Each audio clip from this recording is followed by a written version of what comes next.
ಸೊಗಸಾಗಿ ಪ್ರಸ್ತುತಿ ಮಾಡಿದಂಥ ನಿಗಮ್ಗೆ ತುಂಬ ಹೃದಯದ ಧನ್ಯವಾದಗಳನ್ನ ಹೇಳ್ತಾ ಕಾರಣ ವೇದಿಕೆ ಮೇಲೆ ಸೋಮಯ್ಯ ಸರ್ ಮತ್ತೆ ಮೇಡಮ್ ಬಂದಿದ್ದಾರೆ.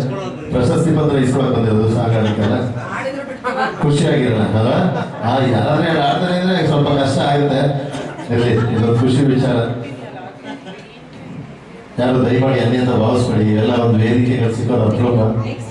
ಆಮೇಲೆ ಕಾರ್ಯಕ್ರಮ ಮಾಡೋದು ಈಗ ನಾವು ಆರ್ಗನೈಸರ್ ಆಗ್ಬೋದು, ಆಗಕ್ಕಾಗಲ್ಲ, ಎಲ್ರಿಗೂ ಆರ್ಗನೈಸರ್ ಆಗಕ್ಕಾಗಲ್ಲ, ಎಲ್ರಿಗೂ ಗಾಯಕರಾಗ್ಬೋದು.